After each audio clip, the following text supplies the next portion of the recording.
할렐루야. 한 주간 잘 지내셨나요? 험한 세상에 살아오시느라 애쓰셨습니다. 우리 하나님이 여러분과 함께 하시니 주님 의지하셔서 늘 승리의 삶을 살아가실 수 있기를 축복합니다. 오늘 예배의 자리로 나오셨으니 우리 하나님이 주시는 세상이 알 수 없는 주의 평안이 여러분의 심령 안에 가정 안에 가득하시기를 축복합니다. 오늘 마가복음 말씀을 계속해서 함께 봅니다. 우리 예수님이 계신 곳에는 늘 수많은 사람들이 북적였습니다. 오늘 본문에도 예수님 주변에는 많은 사람들이 찾아왔지요. 13절 말씀에 보니까 사람들이 예수께서 만져주심을 바라고 어린 아이들을 데리고 오매 제자들이 꾸짖건을 그렇게 말씀하고 있습니다. 여기 보니까 부모님들이 자기 어린 아이들을 예수님께 데리고 왔던 모양이에요. 예수님이 데리고 와서 예수님이 만져주시고 예수님이 축복해 주시기를 그게 간절하게 바라는 마음으로 예수님을 찾아 나왔습니다. 같은 사건을 기록하고 있는 마태복음 19장의 말씀에 보면 예수님께서 안수하고 기도해 주심을 바라고 아이들을 데리고 왔다 이렇게 증언하고 있죠. 예수님이 안수해 주시기를, 예수님이 축복해 주시기를 바라는 마음으로 아이들을 데리고 왔다 먼저 기록하고 있습니다. 혹여 몸이 연약한 아이들이 있다고 한다면 우리 예수님이 만져주시고 축복해 주셔서 이렇게 안수해 주셔서 몸이 건강하게 회복되기를 그렇게 바라는 마음이 있었을 것입니다. 지혜가 부족한 아이들이 있다고 한다면 예수님이 안수해 주심으로 그 아이가 지혜가 풍성해지기를 바라는 그런 부모의 마음이 있었을 거예요. 그런가 하면 어떤 부모는 자기가 아이가 예수님의 만지심과 예수님의 안수하심과 축복하심을 통해서 큰 마음의 꿈을 안고 또 그 꿈을 이루어가는 아이로 자라기를 원하는 그런 마음에서 예수님께 데리고 나왔을 것입니다. 우리도 역시 만약에 그 당시 그 현장 가운데 있었다고 한다면 우리도 자녀들을 예수님께 데리고 나가지 않았을까요? 두 번 생각할 일이 어디 있겠어요. 예수님 그분이 축복하시면 그 축복대로 이루어지는 것을 우리가 아니까 예수님께 나아가 내 아이를 좀 축복해 달라고 이렇게 하지 않았겠습니까? 부모 마음이야 다 똑같은 심정일 것입니다. 지극히 자연스러운 그런 일이죠. 그런데 보니까 그것을 바라보는 제자들의 반응이요 심상치 않습니다. 그 부모님들의 마음과는 전혀 다른 그런 마음, 그런 행동, 그런 반응을 보이죠. 13절 말씀 끝에 보니까 제자들이 그것을 보고 꾸짖었다 이렇게 말하고 있습니다. 여기 꾸짖다라고 하는 그 말이 헬라어로 에피티마오라고 하는 그런 단어인데 이 에피티마오라고 하는 이 단어가 어떤 뜻을 갖고 있냐면 금하다, 가로막다, 벽을 높이 세웠다 이런 뜻을 갖고 있습니다. 다시 말하면 제자들이 예수님과 그 부모님, 자기 자녀들을 데리고 나오는 그 부모님 사이를 가로막았다라는 것입니다. 어린아이들이 예수님께 나오는 것을 금했다라고 하는 것이죠. 금하고 벽을 세우고 안 됩니다. 지금 예수님 만날 수 없습니다. 예수님한테 못 갑니다. 그리고 그 앞길을 가로막았다. 이렇게 하고 있는 것입니다. 그렇다면 여러분 제자들이 왜 그렇게 했을까? 우리가 가만히 묵상해보면 한 두 가지 정도 그 이유를 찾아볼 수 있겠습니다. 그 첫 번째 이유는 뭐냐면 그 당시 사람들이 그 어린 아이들에 대하여서 갖고 있었던 사회적인 관념이 있었습니다. 이게 무엇이냐면 그 당시에 여자나 여인들이나 어린 아이들은 굉장히 사회적인 약자일 수밖에 없었습니다.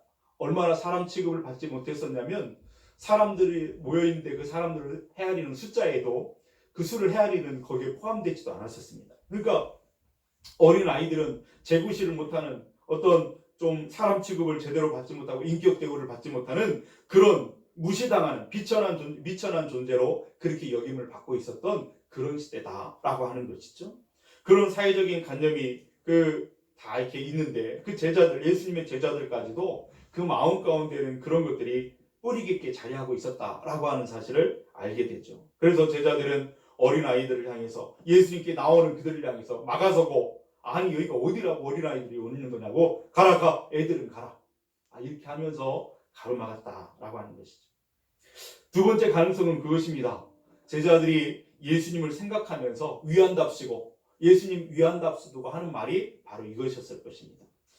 예수님께서는 그동안 정말 눈꽃 뜰 새 없이 그 복음 사역을 위해서 막 분주하게 이동해 오셨잖아요. 전도의 그 여행을 계속해서 해오셨습니다. 북쪽에서 남쪽으로 또 남쪽에서 또 요단강 동편으로 분주하게 그 가난하고 소외된 사람들을 찾아서 그렇게 이동하시면서 복음을 전했어요.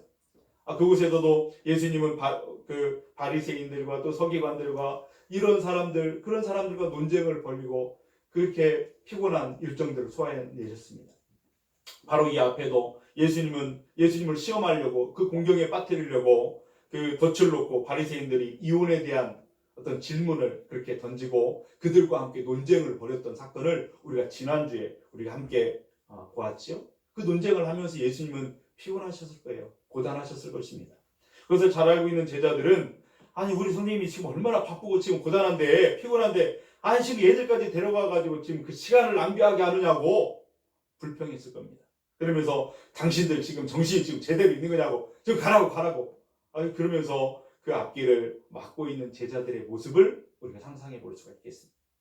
그렇다면 여러분, 과연 우리가 이런 제자들, 예수님의 제자들의 이런 모습들, 이런 태도, 이런 마음의 자세 어떻게 이해할 수 있을까? 이 다음 절 14절에 보면 예수님께서 그런 제자들이 행하는 그 모습을 보면서 노하셨다 이렇게 말씀하고 있습니다. 노하셨다 이 단어가요, 어떤 뜻을 갖고 있냐면 굉장히 슬퍼하셨다. 굉장히 슬퍼하시고 탄식하시고 안타까워하시고 화가 나셨다. 이런 뜻을 갖고 있습니다. 그러니까 이것을 보면 지금 제자들이 지금 하는 모습은, 예수님을 위한답시고 하는 그런 모습은 사실은 예수님의 마음을 아프게 했던 거예요.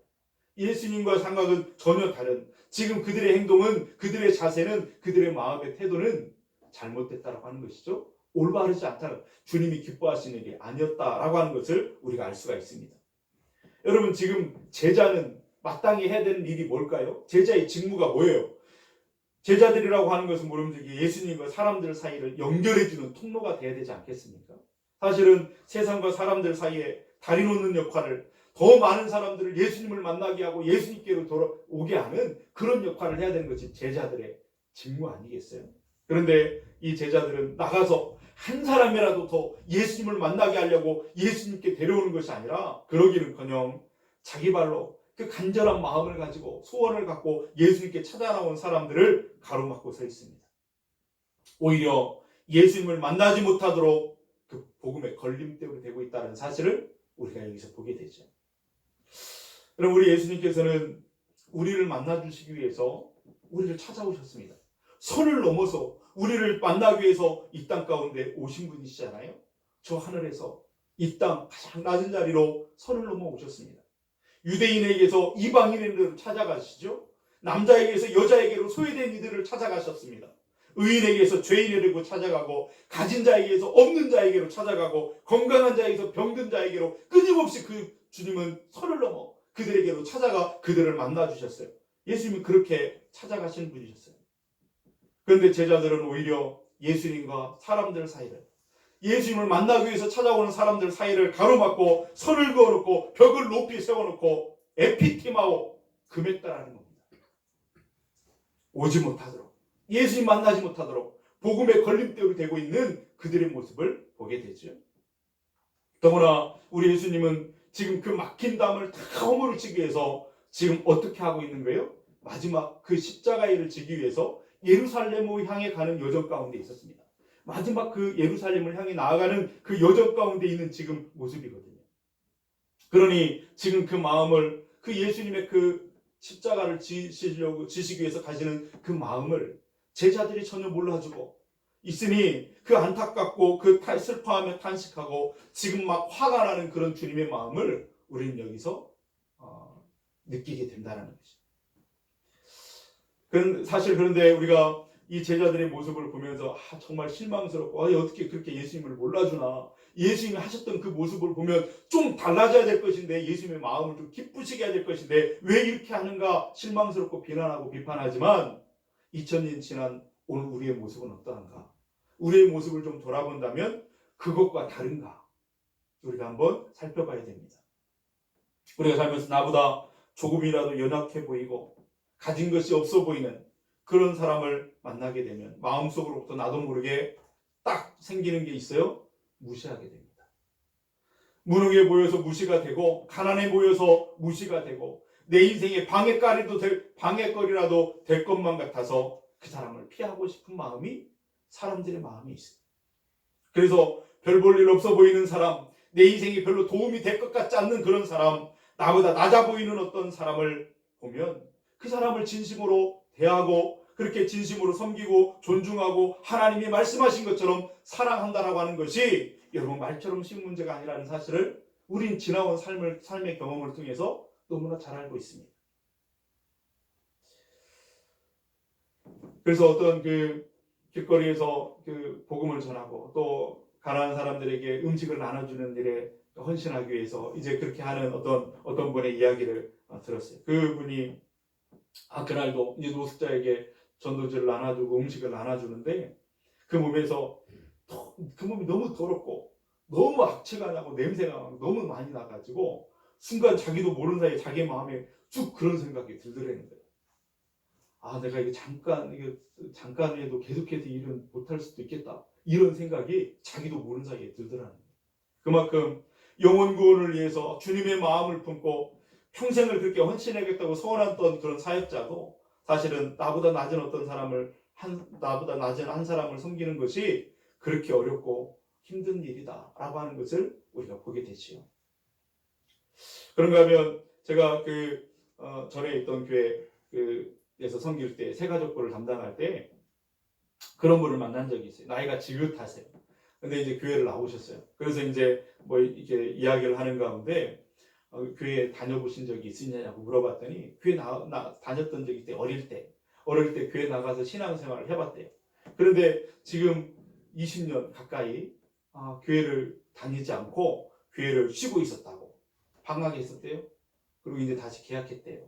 그러면서 이제 나왔다는 거예요. 그래서 왜 이렇게 오랜만에 오셨냐고, 그동안 어떻게 그렇게 하셨냐고 그랬더니 그분이 하는 말이 그런 거예요. 내가 젊을 때 교회 나갈 때 그때 내가 못 볼 것을 봐서 그런다고. 교회에서 내가 깊은 마음에 상처를 입어서 교회를 떠났고 신앙생활을 떠났었다고. 그리고 다시 용기를 내서 왔다고. 이런 말씀을 하시는 걸 들은 적이 있어요. 여러분 사실 교회 오면 하나님의 사랑을 만나고 하나님의 은혜를 만나고 위로를 받고 격려를 받아야 마땅할 것 같은데 오히려 교회에 나와서 상처를 받는 사람들이 오히려 많이 있다라고 하는 것을 우리는 부인할 수가 없습니다. 교회 안에 하나님을 만나기 위해서 신앙을 가지기 위해서 나왔는데 오히려 복음의 걸림돌을 만나는 경우가 종종 있는 것을 보게 되죠. 제가 목사잖아요. 목사를 이 자리에 있는데 혹시 제가 도덕적으로 문제가 생기거나 좀 바르지 못한 삶을 살게 된다면 여러분이 그것을 보실 때 얼마나 상처를 입고 시험에 들겠어요. 그러지 않을 자신이 있으시군요. 얼마나 그렇겠어요. 목회자가 그러면 얼마나 사람들이 그것 때문에 시험에 걸러 넘어져서 목회자 때문에 교회를 떠나고 신앙을 저버린 일이 얼마나 많이 있습니까? 오늘 이 세상에 보니까 여기저기서 어떤 사건들 이렇게 보면 목회자들이 그런 도덕적인 문제에 또 어떤 성적인 문제에 문제가 돼가지고 사람들이 많이 그 신앙을 그것이 복음의 걸림돌이 돼가지고 넘어지는 경우가 얼마나 많이 있는가. 이것이 뭐 한두 건이 아니죠. 여러분 교회 직분을 맡았어요. 교회 중직자가 되었습니다. 직분자가 되었습니다. 그럼 교회 직분자가 되었다면 모름지기 어떤 역할을 감당해야 될까요? 하나님과 사람들 사이를 이어주는 다리 놓는 역할을 해야 되지 않겠습니까? 그 일을 위해서 우리를 불러주셨고 그 일을 하나님이 기뻐하시니 하나님이 우리를 그렇게 불러주신 줄로 믿습니다. 그러므로 우리가 이 땅을 살아가면서 정말 중요하게 기억하고 살아가야 되는 것이 뭐냐면 내가 지금 무엇 때문에 이 자리에 있는가? 내가 해야 되는 무엇인가? 나의 정체성에 대해서 분명히 깨닫는 것입니다. 나는 세상과 하나님 사이를 다리 놓는 사람이다. 그러면서 나로 인해서 복음이 더 흥황해 갈 수도 있고 자칫 잘못하면 나로 인해서 내가 복음의 걸림돌이 될 수도 있다고 하는 사실을 우리는 기억해야 됩니다. 이 생각을 하고 살지 않으면 우리는 언제라도 넘어져 복음의 걸림돌이 되어서 나도 모르게 그런 일에 쓰임받을지도 모른다 하는 것입니다. 그러므로 우리 모두가 다 하나님의 백성이고 성도인데 내 삶의 자리에서 나를 심으신 그 삶의 자리에서 내가 어떻게 사느냐에 따라서 우리가 많은 사람들과 하나님 사이를 에피티마오 가로막는 사람이 될 수도 있고 많은 사람들을 주께로 인도해 나는 그런 복음의 그런 귀한 도구로 쓰임받을 수도 있고 그렇다라고 하는 사실을 우리는 기억하고 오늘 우리에게 주어진 삶의 자리 그곳에서 최선을 다해서 주님의 영광을 올려드리는 사람들이 되어야 될 줄로 믿습니다. 교회는 어떻게 서 있어야 될까요? 여러분, 교회가 요즘 없는 마을이 없잖아요. 마을마다 교회가 한두 개씩은 다 있더라고요. 그래서 우리 회원에도 우리 통합층만 6개입니다. 6개. 네. 우리 통합층 말고 초급파적으로 한다면 한 8개, 9개 정도 되는 것 같아요. 회원에만. 그런데 이 회원에 아직 하나님을 알지 못하고 교회 다니지 않은 많은 사람들이 있습니다. 그 사람들이 뒤에 좀 만나주실래요? 네. 뭔 말을 하나요? 이 회원에 있는 많은 사람들, 아직 하나님을 알지 못하고 주께로 돌아오지 않은 많은 사람들이 있는데, 그 사람들이 우리 금광교회를 바라보면서 저 교회는 사랑이 많은 교회, 저 교회를 한번 가고 싶다, 저 교회 다니는 성도들처럼 행복하고 싶다 라는 마음이 들어야 되지 않겠습니까? 그런데 저런 사람들이 다니는 교회를 안 다닐 거야 라고 하는 그런 마음이 생기면 어떡하겠냐는 거예요. 만약에 정말 우리가 복음의 디딤돌이 되고 많은 사람들을 주께로 인도하는 그런 통로가 되기 위한다면 교회는 낮아져야 될 것입니다. 낮아지고 그들을 섬기기 위해서 손해보는 그런 곳이 되어야 될 줄로 믿습니다. 그래서 교회가 사회의 어떤 질서나 법을 준수하는, 사회가 행하는 어떤 질서 앞에서도 가장 앞장서서 그 질서를 지키고 법을 지키는 그런 교회가 되어져야 세상 사람들로부터 인정받고 그렇게 존중받고 그 교회 가고 싶다 그런 마음이 들지 않겠어요? 이것이 정상적인 교회의 모습이고 정상적인 성도들의 모습이 되어야 된다는 것입니다. 만약 그렇지 않다고 한다면, 그렇지 않아 복음의 걸림돌이 된다고 한다면, 그렇게 우리 주님 제자들을 바라보시면서 탄식하며 슬퍼하시며 노하셨던 것처럼 여전히 우리 교회를 향해서, 성도들을 향해서 그런 주님의 마음을 느낄 수밖에 없다라고 하는 거예요. 그렇게 되는 것은 가장 여러분 비참하고 불행한 일이 되고 말 것입니다. 그러므로 우리 금강에 속한 모든 성도님들이, 우리 금강교회가 정말로 복음의 해방꾼 걸림돌이 아니라 디딤돌이 되어서 하나님이 기뻐 사용하시는 그런 성도들 교회가 되기를 간절히 소원합니다.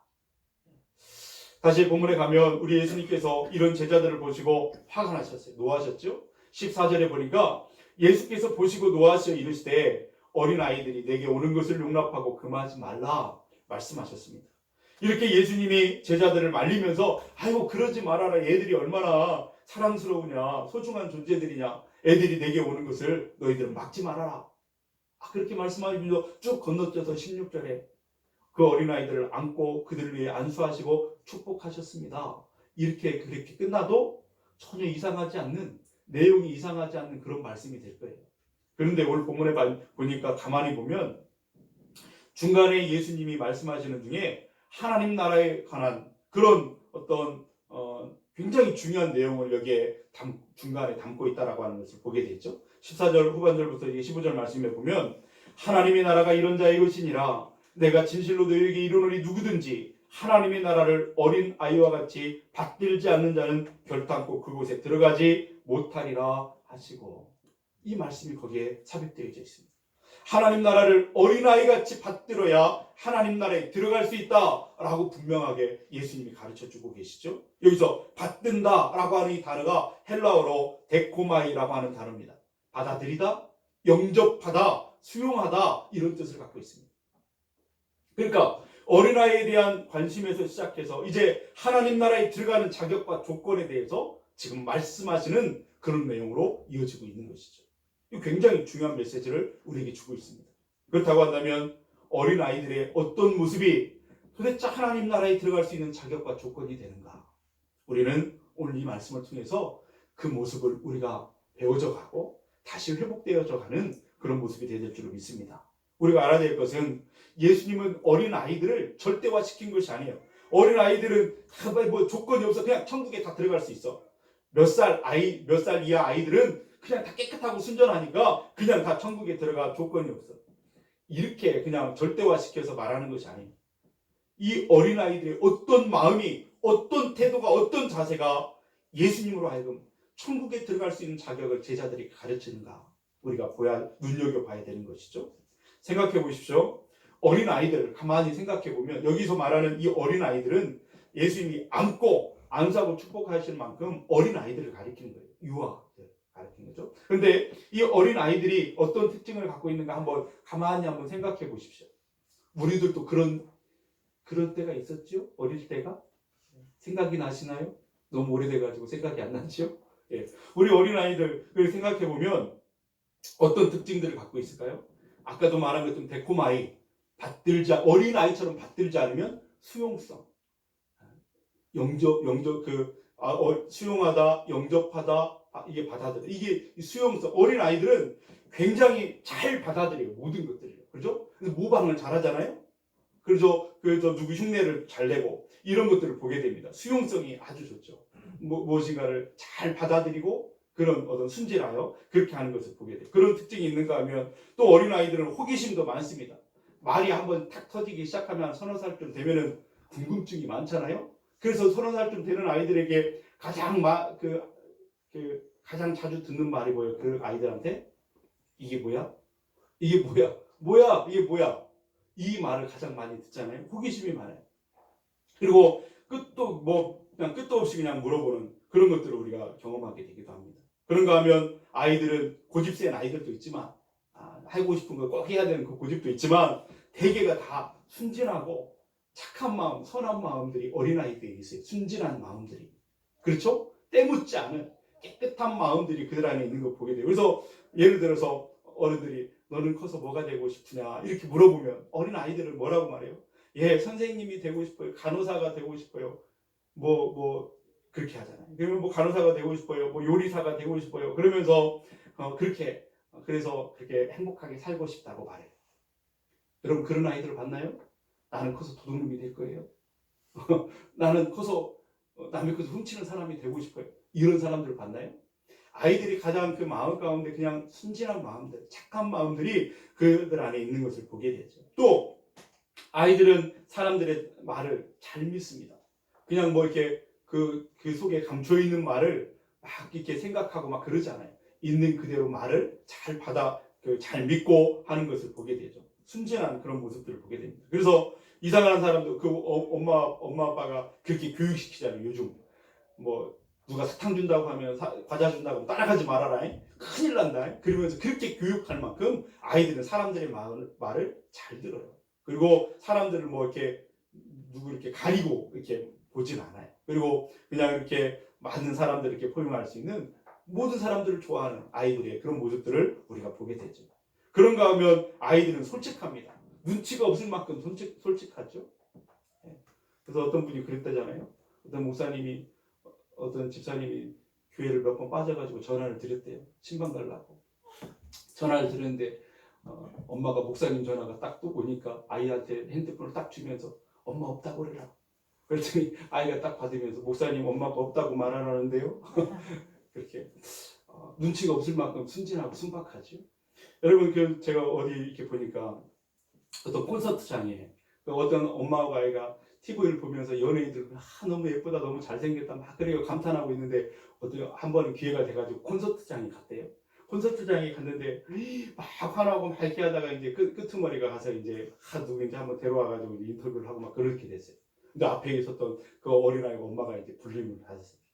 딱 갔는데 아이가 보고 네가 좋아하는 연예인이냐고 맞다고. 네가 TV에서 보다가 실물로 보니까 어떠냐 이렇게 물어봤더니 그 아이가 뭐라고 말하냐면 실제로 보니까 못생겼네요. 솔직하게 너무나 솔직하게 당황스러울 만큼 그런 아이들의 순박한 모습들을 우리가 보기도 하죠. 여러분 웃으시니까 하나만 더 말해볼까요? 여러분 초등학교 1학년 아이가 시험을 봤다.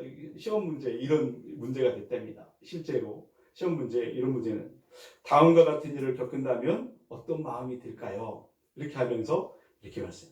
일요일에 아빠가 볶음밥을 해주셨어요. 어떤 마음이 들까요? 감사한 마음이 들어요. 행복했어요. 이런 것들이 답이 되겠죠. 근데 아이가 대답하기를 그런 일은 없었어요. 그런 일은 없을 거예요. 순박한 마음. 그걸 답이라고 써야 될지 말아야 될지. 여기 또 여러분이 웃으셔서 하나만 더 해볼까요? 시험 문제가 1학년 시험 문제가 그랬대요. 엄마가 나를 낳아주신 병원은 어디인가요?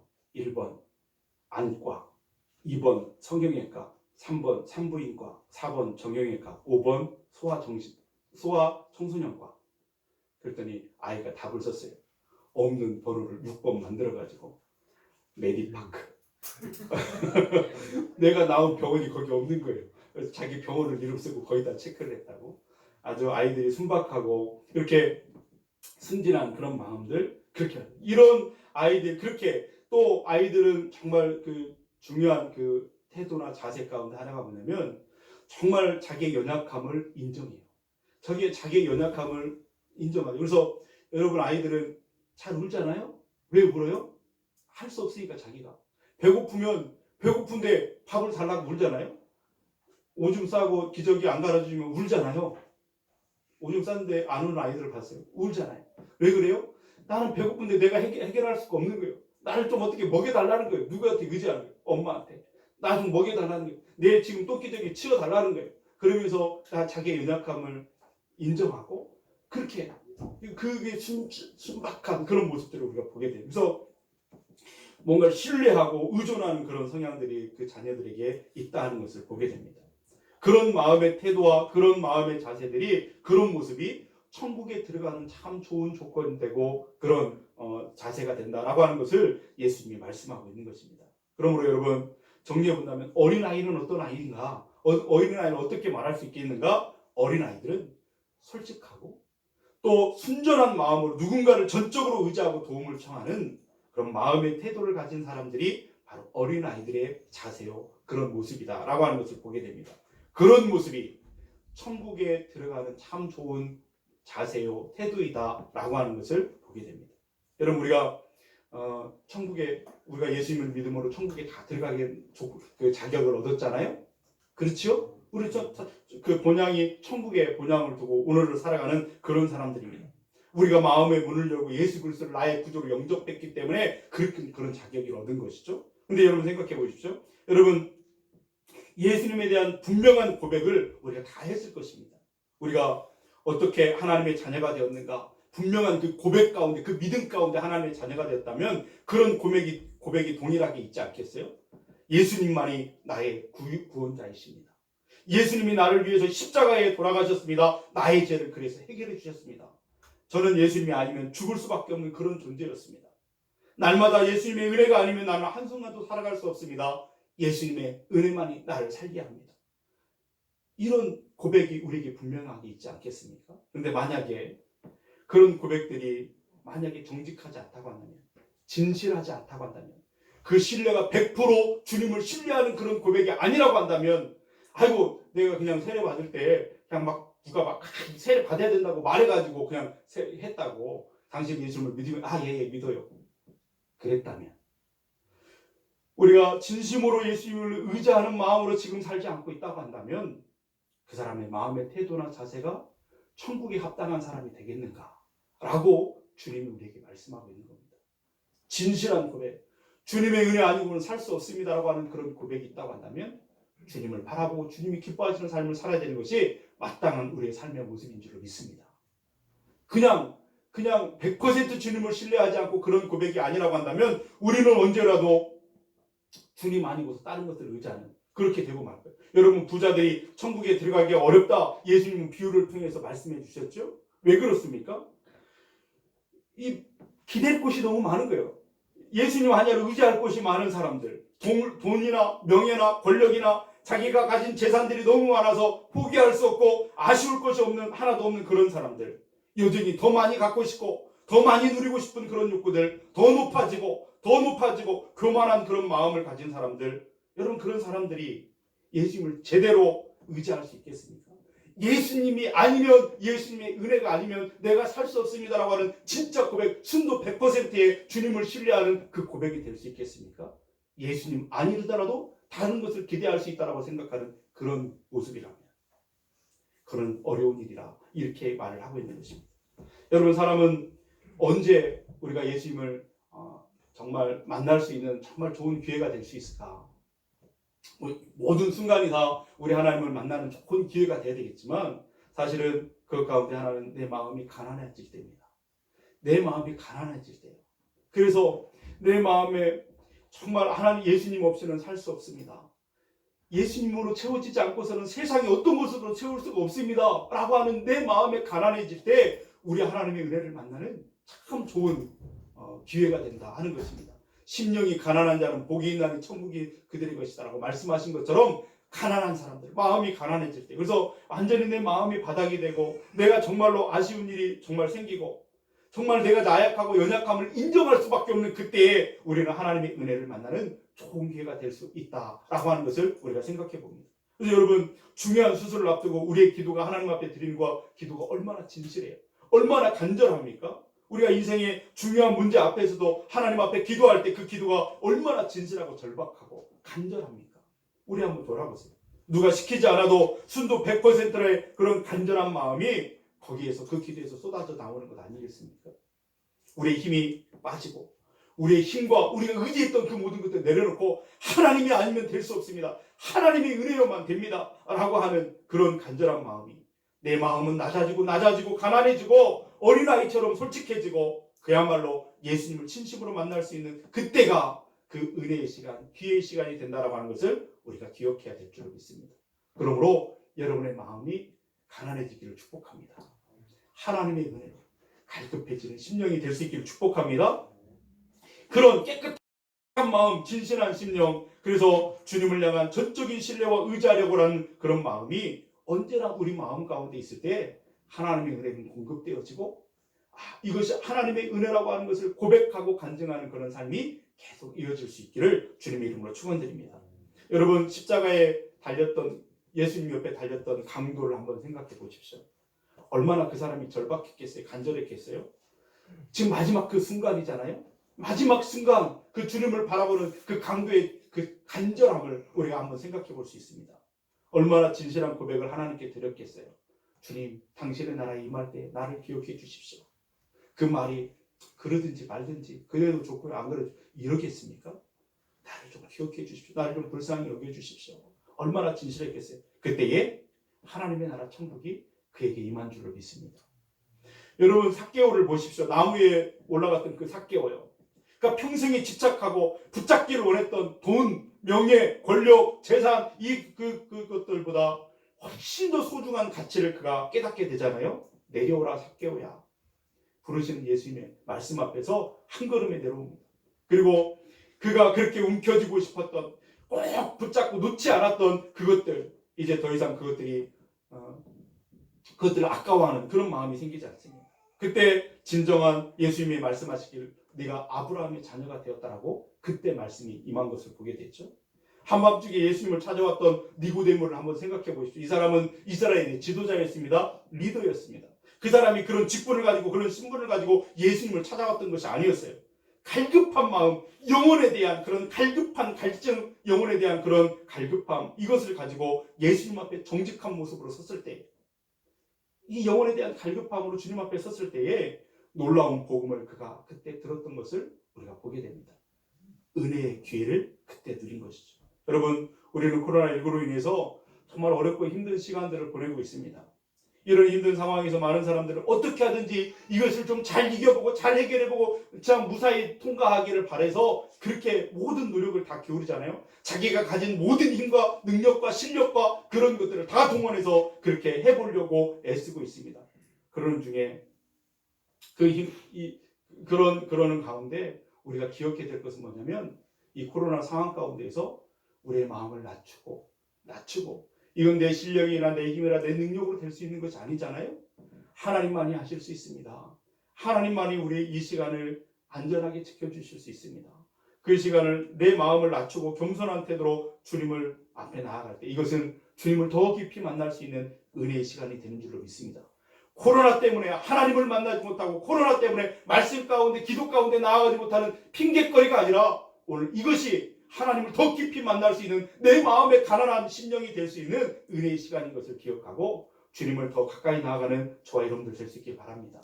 어린아이가 배고파서 막 우는 것처럼, 내가 배고파요, 내가 지금 어려워요, 하나님 나를 도와주세요 하는 그런 순진한 마음, 정말 정직한 마음으로 하나님 앞에 서셔서 그 은혜를 누리시는 저와 여러분들 되기를 바랍니다. 낮아져야 됩니다. 낮아지고 겸손해지고 그렇게 되어질 때 하나님의 은혜를 누리게 되는 거예요. 여러분, 내가 약한 그때 성령의 능력이 우리 가운데 부어지게 되고 하나님의 능력이 우리에게 임하셔서 우리가 강하게 되는 것은 그 첫 번째 시작이 내 부족과 내 연약을 인정하는 데서부터 시작된다는 사실을 우리는 기억해야 됩니다. 그래서 우리가 약할 때에 약한 것을 인정하지 않으면 하나님의 돌보심을 우리가 경험할 수가 없는 거예요. 어린아이처럼 약함에 대한 그런 인정, 그 수용을 갖고 주님 앞에 나아가실 수 있기를 축복합니다. 은혜를 사모하는 그 심령 안에 우리의 부족함을 하나님의 능력으로 채우시는 그 놀라운 성령의 은혜를 경험하는 저와 여러분들이 될 수 있기를 주님의 이름으로 축복드립니다. 함께 기도하시겠습니다.